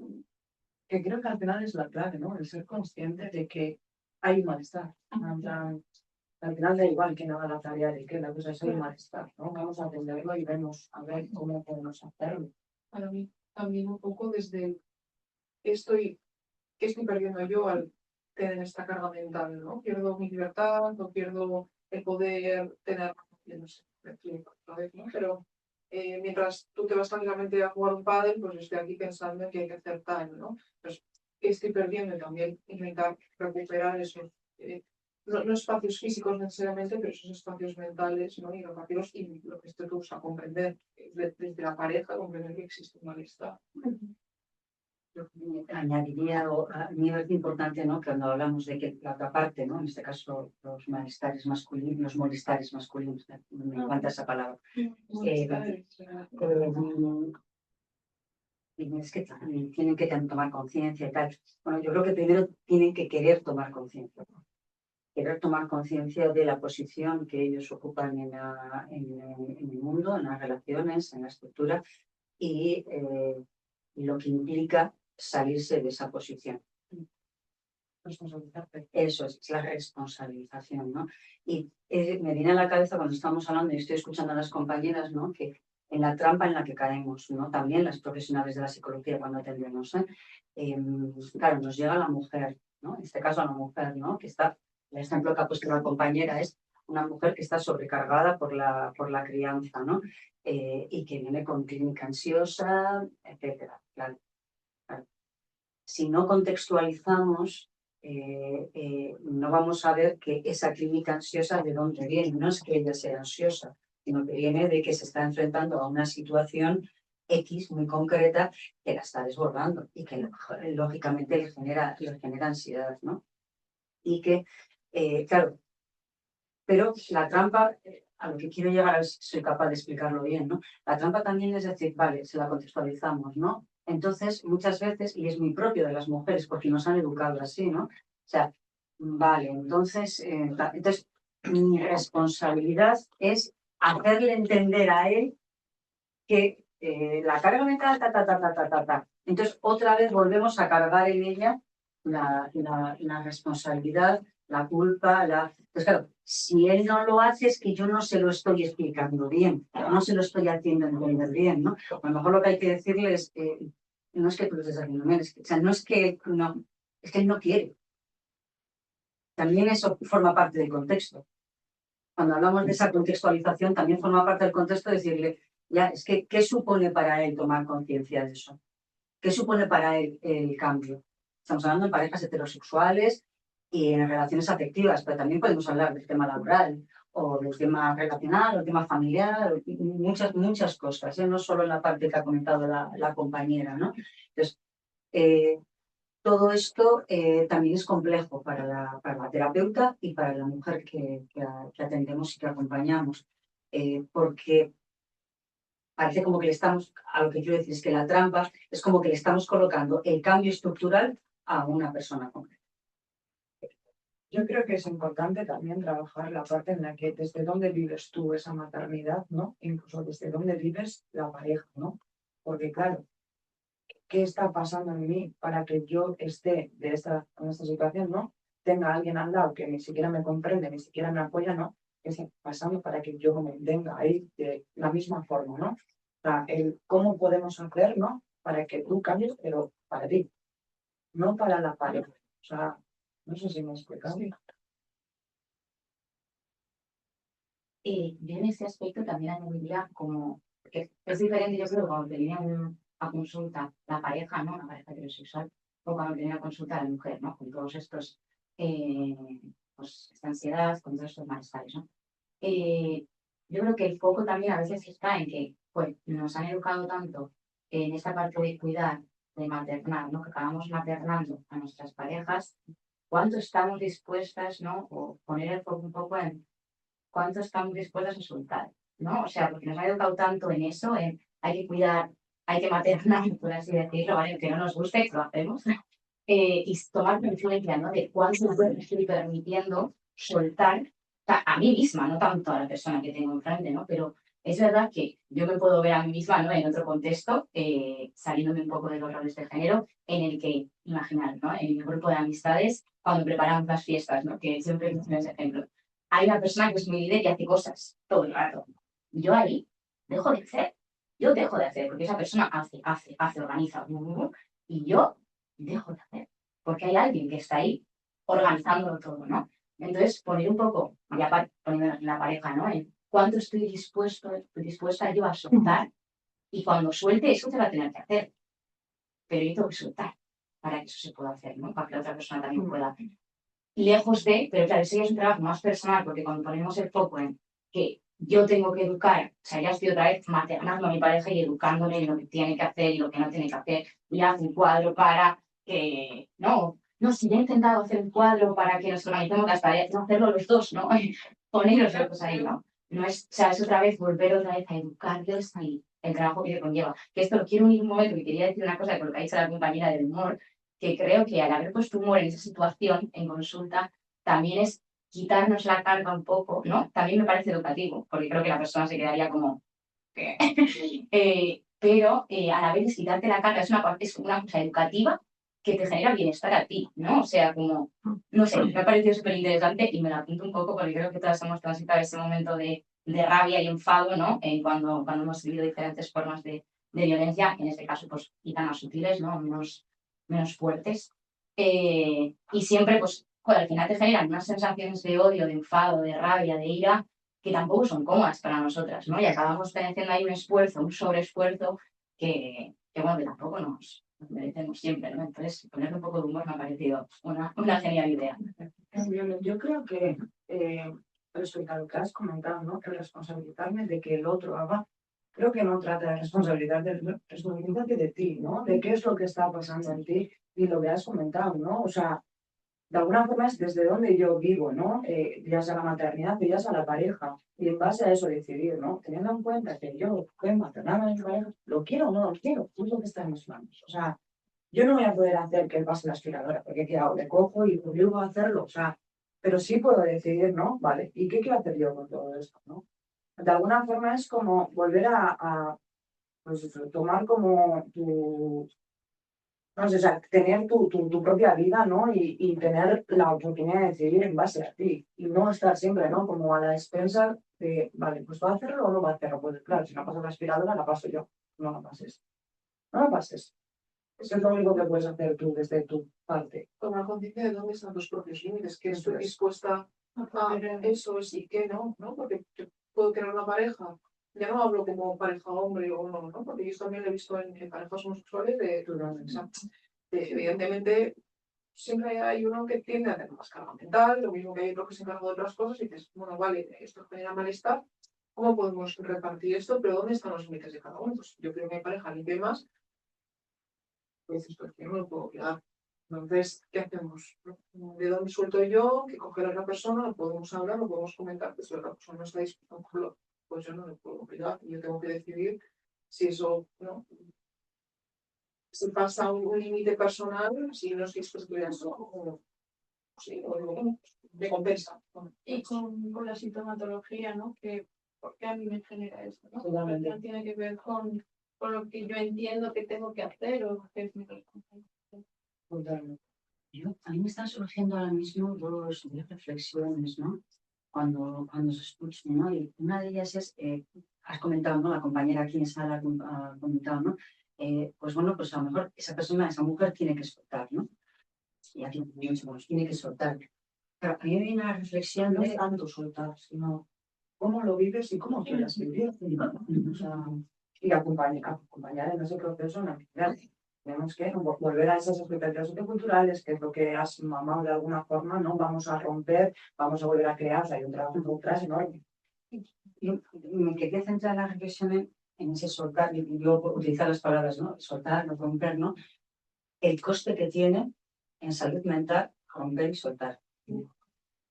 Estamos hablando de algo muy concreto, ¿no? De que son tareas domésticas dentro de una pareja heterosexual. Pero, ¿cuál es el coste de salirse de lo normativo? En salud mental, altísimo. Y muchas veces ni siquiera reconocido por la propia persona, ¿no? Es decir, y ya muchas veces te lo reconocen y te dicen, pues es que no me compensa. O sea, yo sigo el carril que todos dicen, sigo la corriente del río, porque pues por lo menos no tengo esta ansiedad y esta depresión. Entonces, a mí sí que creo que es importante que también reflexionemos sobre el coste que tiene salir de lo normativo. Pues. Y luego, pues estamos hablando, ¿no? De las mujeres que vienen a nuestras consultas, a nuestras terapias, etcétera, etcétera. También creo que es importante que reflexionemos qué mujeres vienen, pueden venir a nuestras terapias. Si desde esa perspectiva interseccional, ¿qué mujer puede pagar una terapia individual todas las semanas? Y no todas. Entonces, estamos dejando de lado todo un bloque importantísimo de mujeres y de niñas que están sufriendo, que están siendo afectadas, que tienen una afectación en su salud mental por todo esto que estamos hablando de aquí y que a las que no llegamos.